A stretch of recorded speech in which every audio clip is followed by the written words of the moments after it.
eSpace is short for eSpace, the Center for Space Entrepreneurship, and we're a nonprofit organization that was formed in a partnership between the University of Colorado at Boulder and Sierra Nevada Corporation. And our mission is to help create and develop entrepreneurial aerospace companies, to help them commercialize their technologies, and to develop the workforce that will fuel their growth as well as the growth of the industry as a whole.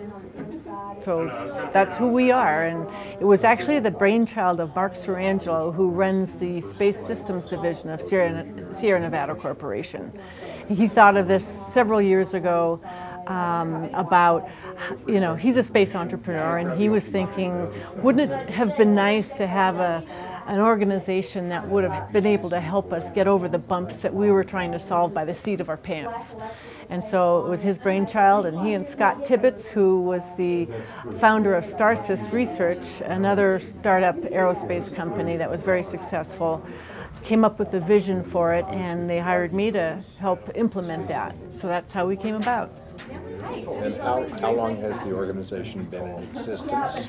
We're almost 3 years old now, and really have enjoyed the success that we've had. To be really honest with you, we had no idea that the 3 programs that we offer would really be as successful as they've turned out to be. So we're really pleased about that. We've got a lot of support from the community, the university, the industry, and our congressional group of folks in Colorado. So we've been really happy about that. And you're located where? We're here in Boulder, but we serve companies both in the incubator and in another program of ours called Straight to Space throughout Colorado. So some of our incubated companies are not at eSpace in Boulder.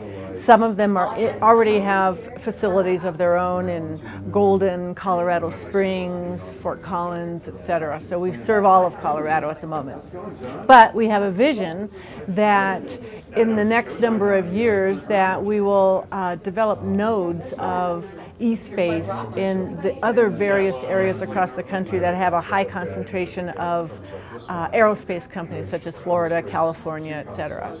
So, and we've been in contact, actually they have contacted us about starting eSpace nodes in those states too, so we're looking forward to those conversations coming to fruition. How many companies are you currently servicing? We're currently servicing 6 companies, but we've maybe 7 companies.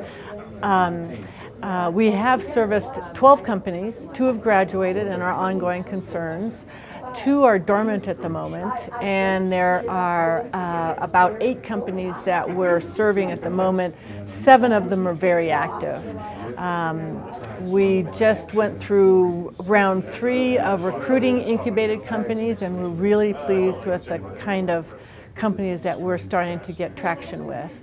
They range from being just an idea of a group of people who don't yet have a prototype to the type of company that already has $2 million worth of revenue but can't get to the next step, and they come to us. Primarily at that stage, they're coming to us because we have a network that they can't get into, and so we can get them into that network very easily. Aerospace is very insular, so for those types of companies it's very helpful to give them the opportunity to go through doors that they can't open themselves.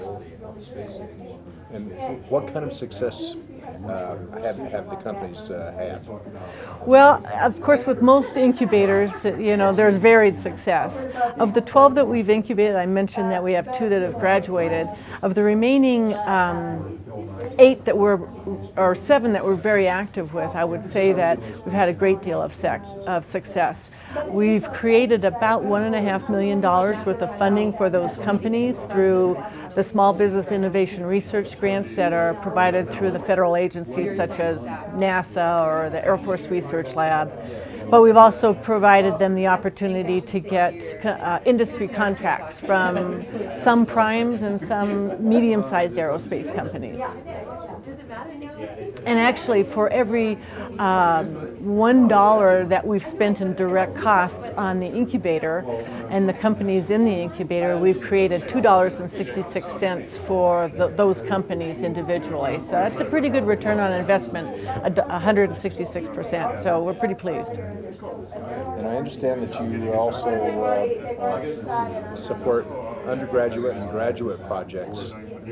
We do. That's a really exciting piece of it, partially because I'm a former math teacher, high school math teacher, and one of the things that I really enjoy is working with these students. So one of our partners, as I mentioned, is the University of Colorado at Boulder, which has one of the most highly ranked aerospace departments in the country. And what we do is support a number of hands-on design projects at both the undergraduate and the graduate level, both financially and academically. And we support them in the hopes that we will be able to transition them, or a subset of them, into the incubator at some point.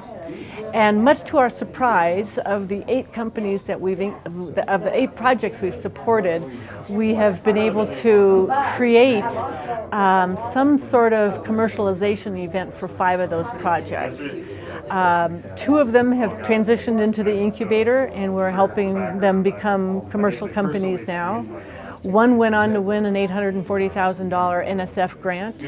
1 is the technology and the talent are being acquired by a local entrepreneurial aerospace company. And was that 4 or 5? I can't remember. What was the 5th one? I'm drawing a blank on it at the moment. But we didn't think we'd have that level of success in working with the faculty and the students to really think about commercialization, because neither one of them has an incentive program that encourages them to think about commercialization of their research and their work. And in this case, 5 out of 8 is pretty impressive. So.